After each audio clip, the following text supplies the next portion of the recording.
Salut, salut! Ici Julien d'Andromède et j'aimerais discuter aujourd'hui de ce que le travestissement peut apporter de pire et de meilleur. À la base, j'avais prévu de faire deux podcasts séparés, ce que le travestissement peut apporter de pire et ce que le travestissement peut apporter de meilleur. Mais je me suis dit qu'après la première vidéo, on aurait une vague de suicides trop importante chez les travestis pour que cela soit une bonne idée. Quand on se lance dans la grande aventure transgenre, on a toujours peur de ce que l'avenir nous réserve.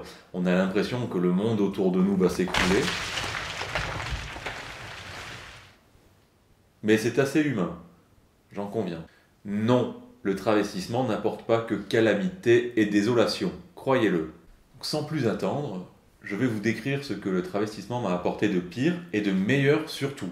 Mais n'oubliez pas que cette vidéo n'a pas de valeur scientifique et que tout cela dépendra bien évidemment de votre propre situation.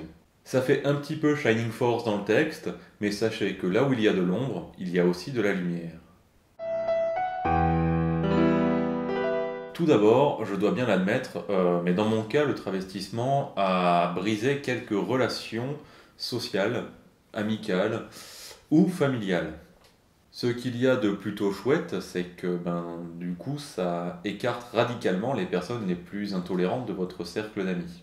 D'ailleurs, mon expérience a montré que je m'étais beaucoup trompé vis-à-vis de mes proches, et ceux que j'imaginais les plus intolérants ne l'étaient finalement pas, et vice-versa d'ailleurs. Bref, il faut s'y attendre, avec un coming out par rapport à votre travestissement.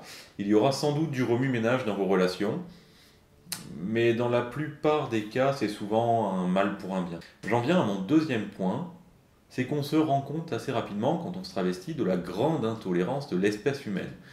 Bon, ce que je veux dire, c'est que quand on a l'impression de faire partie d'une minorité, injustement stigmatisée, enfin je sais pas si c'est le bon terme pour les travestis, en fait, on prend pleinement conscience de tout le travail qu'il y a à faire pour l'acceptation de tous.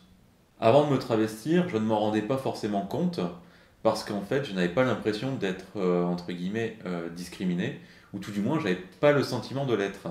Alors du coup, forcément, je compatissais envers toutes les minorités stigmatisées, mais je ne faisais que compatir et je n'agissais pas. Un autre truc qui me fatigue énormément depuis que je me travestis, c'est que j'ai l'impression qu'il faut toujours que je me justifie. Cela dit, ça ce n'est pas propre au monde transgenre, puisqu'en tant que gamer, j'ai passé mon enfance à expliquer à mes proches, à mes parents notamment, que non, les jeux vidéo ne rendaient pas plus bêtes que les conneries qu'ils regardaient sur M6. Je n'ai rien contre M6. En tant que travesti, c'est pareil, il faut toujours être en train de réaffirmer que non, on ne se prostitue pas, ce n'est pas parce qu'on se travestit qu'on fait partie de partous énormes. Il faut toujours être en train d'expliquer et d'expliquer que ce n'est pas sale. Et ça, honnêtement, ça me gonfle. Me sentir comme une bête de foire est aussi l'une des pires choses que le travestissement m'ait apporté. Alors, bizarrement, si je sors habillé entre guillemets en nana, je ne suis pas vraiment montré du doigt. C'est plutôt quand je sors entre guillemets une nouvelle fois en homme que ça va créer des interrogations. Parce qu'il arrive un stade où on devient de plus en plus androgyne avec les cheveux longs, avec la barbe qui ne repousse plus. Et les gens vont se poser des questions et se dire: ah, c'est bizarre, le mec il a des cheveux longs, t'as vu ses ongles, ils sont super longs, c'est dégueulasse, tu crois que sa femme elle accepte, regarde son jean, il est trop moulant, on dirait un pantalon de gonzesse. Et j'en passe. Il existe une réponse universelle et assez radicale à tous les on-dit, c'est bien évidemment de rester silencieux. Et un regard désinvolte.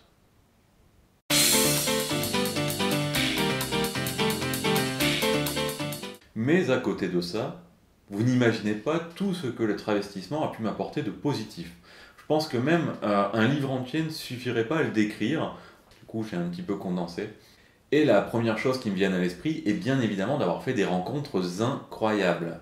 Le travestissement, comme je le disais un peu avant, ça a détruit quelques-unes de mes relations du passé, mais ça m'a surtout fait découvrir des personnes extraordinaires et exemplaires en termes d'ouverture d'esprit, d'acceptation, de tolérance, de tout ce qu'on veut.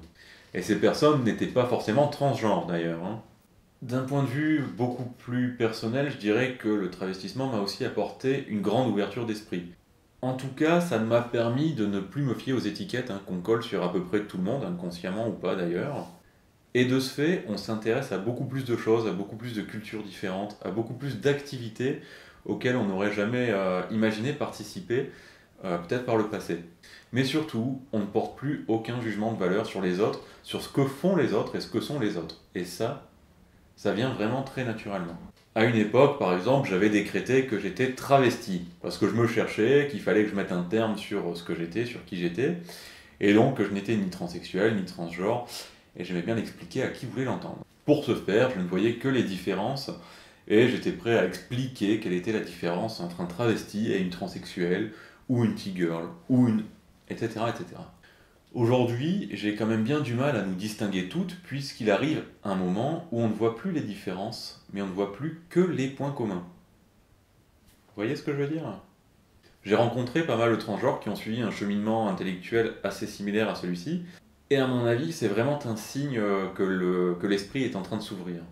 Le travestissement m'a aussi fait acquérir énormément de confiance en moi. Donc c'est une excellente cure pour tous les timides. C'est assez simple, hein. Avant de me travestir, comme beaucoup d'entre nous, hein, vous connaissez peut-être cette histoire, mais j'avais des barrières psychologiques qui m'empêchaient de le faire. J'étais d'ailleurs paralysé pour un tas de choses que je refoulais volontiers. Hein. Je veux dire, simplement monter une entreprise, je bottais assez facilement en touche par exemple. Mais une fois qu'on a brisé une barrière, on les brise toutes, mais super facilement, et ce, dans tous les domaines de la vie. Il devient alors tellement facile de s'assumer, mais de tout assumer, que ça en devient grisant. Et bien évidemment, cela a des répercussions dans tous les domaines de la vie, que ce soit dans les loisirs, dans la façon d'être, dans la cuisine, dans l'art, dans tout ce que vous voulez. Et bien sûr aussi dans le monde professionnel. Pour finir, ce que le travestissement m'a apporté de meilleur, de plus grand, quelque chose dont je ne pourrais plus me passer aujourd'hui, et c'est essentiel, hein, l'épanouissement personnel, c'est vraiment de me sentir moi-même. Après 20 ans d'errance à me demander qui j'étais, un homme, une femme, un extraterrestre, est-ce que ce que je veux faire est bien, je ne sais pas, où vais-je, où suis-je, d'où viens-je? J'ai trouvé la réponse. Après avoir été Charlie, après avoir été Kenyan, après avoir été peint, je suis moi-même. C'est déjà pas mal. Et cette question, tout le monde se la pose, hein, transgenre ou pas. Il y a des personnes qui vont travailler dans un milieu et se dire, bah, en fait, je suis vraiment pas fait pour ça, je suis plutôt fait pour le social que pour le privé, par exemple, je ne sais pas, j'invente. Mais on se la pose forcément, cette question. Il ne suffit pas d'être travesti pour se chercher, bien évidemment. Et après ça, on trouve une certaine paix intérieure. C'est une sensation que je souhaite à chacune et à chacun d'expérimenter. Ce que j'aimerais que vous reteniez de ce podcast, c'est que quels que soient vos choix, il y aura forcément des sacrifices, mais il y aura aussi forcément des bienfaits. Dans un cas comme dans l'autre, on perd, mais on gagne toujours. Si vous décidez de ne pas vous travestir, vous aurez sans doute 1001 bonnes raisons de le faire. Enfin, de ne pas le faire. On se comprend. Mais demandez-vous, qu'est-ce que vous sacrifiez à ce tarif-là? Et est-ce que ces sacrifices en valent vraiment la peine? De mon côté, en tout cas, j'ai déjà largement tranché. Sur ce, j'espère que ce podcast vous a plu. Ce qui serait vraiment intéressant, c'est que vous laissiez en commentaire ce que le travestissement vous a apporté de meilleur et de pire. Mais surtout de meilleur, d'ailleurs. En attendant le prochain podcast, n'hésitez pas à passer par xxy.fr et son forum. Vous y êtes le ou la bienvenue.